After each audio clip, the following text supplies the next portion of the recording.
So with the lambing winding down, it's actually been a pretty uneventful week here around the farm. Not much has really been going on. So a few days ago, when we were out here feeding in the evening, I noticed one of our ewes, Diamond, who is one of our registered Suffolks, was acting a little bit weird, kind of being standoffish as I had everybody else fed. She was just up against the hay rack, kind of had her head there like she was eating, but she actually wasn't, just trying to kind of avoid standing out of the crowd, basically. I came over, grabbed her thermometer, walked up behind her. She really wasn't moving around too much. I could rub on her and everything else, and so that's really not like her. She has a little bit more wild streak to her. She doesn't really like to be handled. And I was actually able to take her temperature right there with her standing at the hay rack without putting a halter on her or having to hold her head or anything. And her temperature came back at a 104.3. So at that time, we texted the vet, ask her, should we go through the same protocol that we've been going through with the lambs and other ewes that has shown this signs of basically like an early type of pneumonia or kind of other sickness like that. So we started treatment with her, gave her shots, but this is why it's important to pay attention to them, especially while we're feeding them. In the morning, it only takes me about 8 minutes to actually get everybody fed, get all their waters topped off, but I spend about 16 minutes or so doing it every day just because I'm watching them while they're eating. I'm seeing who's coming up to the feeder, who's bouncing around going feeder to feeder, and actually, like in Diamond's case, who is just faking it. See, you got to think about these sheep being out in the wild or out in a pasture. Diamond walked up to the feeder when I put hay in there and just kind of stood there like all the other sheep.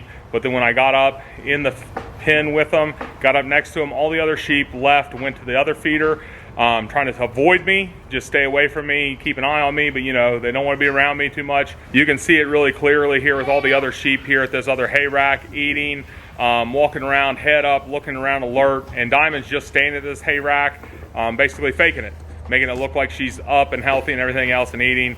But we started this round of treatments with her, and the next day she was back to herself 100%, up moving around, eating, bouncing from feeder to feeder in the morning. I was watching her eat grain. I actually poured a little bit of grain off in a different little separate feeder, like one of the ones that were in the lambing jug, so I could actually physically watch her eat something just to kind of see how she was acting. And it seemed like after about 24 hours of giving her the shot, she was back to 100% bouncing around. So then that brings us over here to our later born lambs. Bucker, our bottle lamb that's passed away right when he was born. He has some staples in his eye. Today we're going to need to pull those staples out of his eye. I ended up ordering a staple puller, and what I want to end up doing is kind of integrating him and the other two later born lambs in with the rest of them. So here is the lamb that had the basically wobbled leg out. You can see he is back really good, moving around, growing great. Has no issues with that other leg right now. He's up moving around really good. Here's that ewe lamb that was out of that bred ewe that we bought. She's doing really good. They're very similar in size and activity level. So this has worked out really good, having this pen here for him. You can see this lamb, his leg has gone back straight. He's moving around really well on his own. Really happy with the progress that he's made. This ewe has taken great care of him. And me and Rachel has put a lot of time in just making sure that, he didn't get left behind and struggled and go downhill with the constant weather change that we've been had and getting sick and stuff.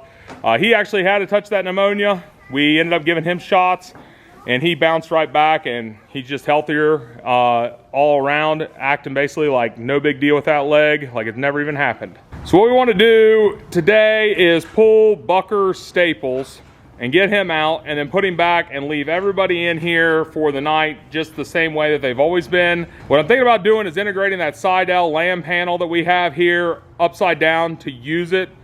So I can basically make this a little creep area, Bucker's pen, a creep area, so that way he can get in there away from the two ewes, and these two lambs can get in there also, and kind of give them their own little creep area, because some of these other lambs out here are going to be hitting 60 days in the next day or two. And within the next 2 weeks, this whole group out here is going to be weaned off, where a lot of these lambs right here aren't even a month old yet. So I just want to kind of make them their own little creep area. I think I'll continue leaving this warming barrel in here just because Bucker, the bottle lamb, really likes that warming barrel. The heat lamp's not in there or anything, But after he gets some of his bottle, eats a little hay in the evening, he likes to curl up in there, almost like a security blanket for him. And you know, it's just something he's been doing since the day he was born, so I don't really want him to remove it just yet. And it's not going to hurt anything to leave it in there, because that 4x8 area is a big enough creep area for these 3 lambs to get in there and have enough room to move around. So here's a staple removal kit. I got it just off Amazon. I'm going to get it opened and get it out, and we're going to get working on him. So here's the staple removers, just a little set of pliers with 3 jaws there. Just, it's hard to see. Has 3 jaws, so they get underneath and lift up and pushes down in the center, basically pulling it out as I'm just squeezing it. I think these were like $6 or $7 off Amazon.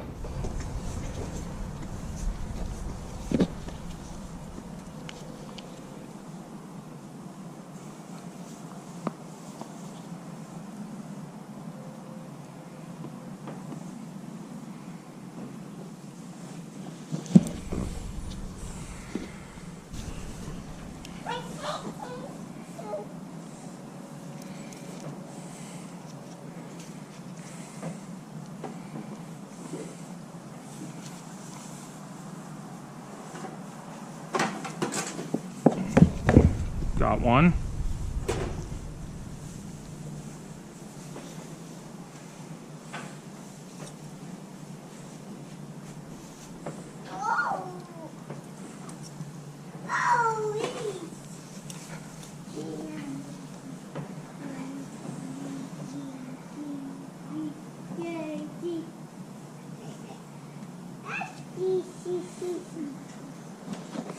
Got 2. That was it.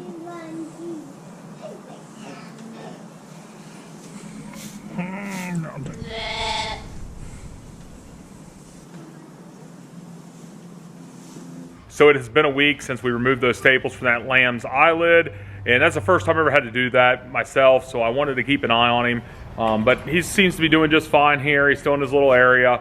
And what we need to do now is kind of turn his little area into a creep feeding area by using that side-dale panel that I have, flipping it upside down so they can use those pass-throughs. And the lambs that will have access to it, like I said, will be in this area right here. I'm going to leave this warming barrel in just because, like I said, it's a comfort for that lamb to get in there because he has never really known a mother. But these 2 lambs will also have access to it. You can see this is that ram lamb that had that wonky leg. Really can't tell at all now. He seems to be doing just fine, getting around just fine. Little sunk in there on the side a little bit on that side, but you know, he seems to be pretty uniform.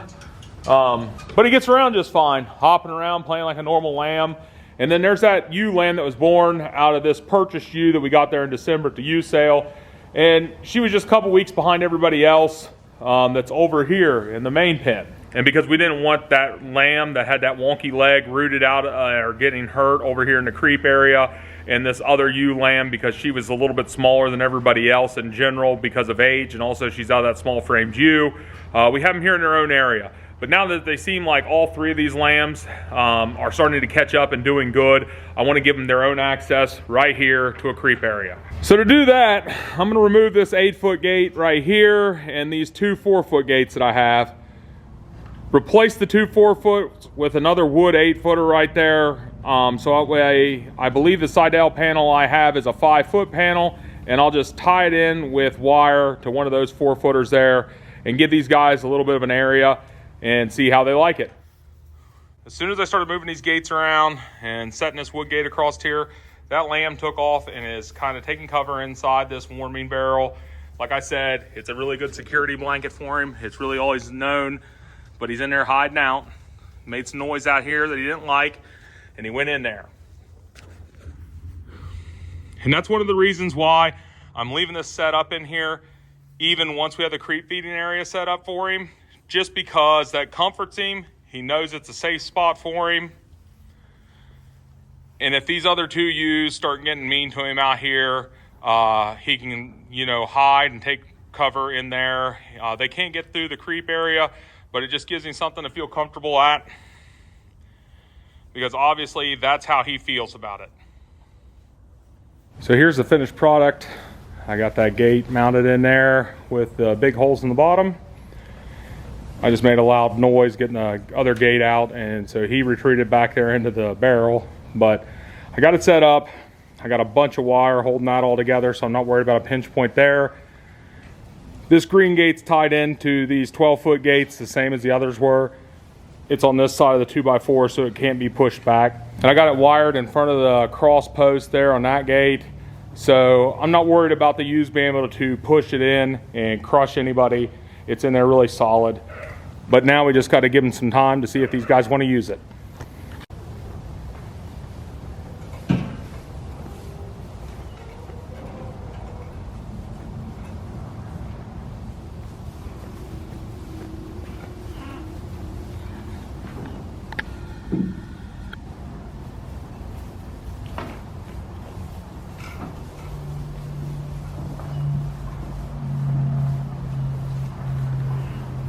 This ewe lamb's not really sure what's going on. She's just standing back here in the corner, posted up, keeping an eye on everybody right now.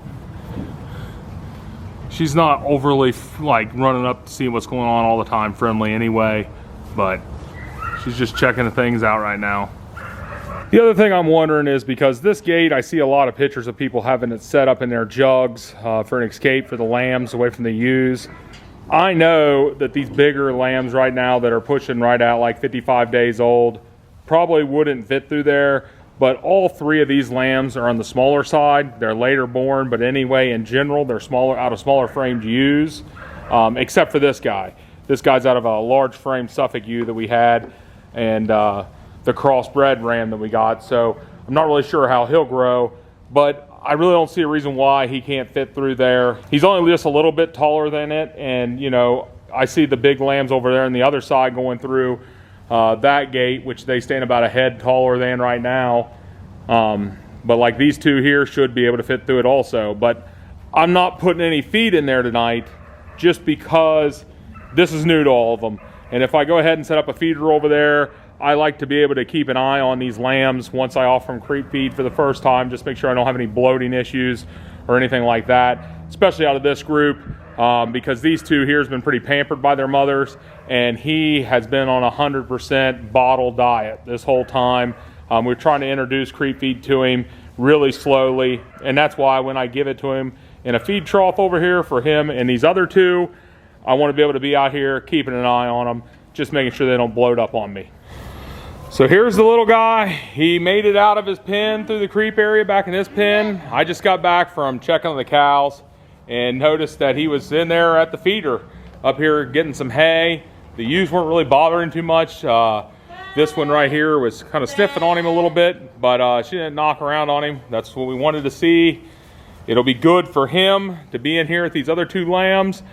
And now that one has made it through this gate, the others will follow, especially once I put some feed in over here tomorrow morning. They'll definitely figure out a way in there to get to that feed for them. I don't know though, just because I do feed these two ewes, they're in that fence line feeder, they're grain. These two lambs have been getting up there on it a little bit, so I'm hoping that they'll go through, get it into here and get that creep, but we'll see how it goes. It's a good sign seeing him up there right now. And these two ewes not beating around or trying to chase him off because he's too close to their lambs, but you know, it's good to see.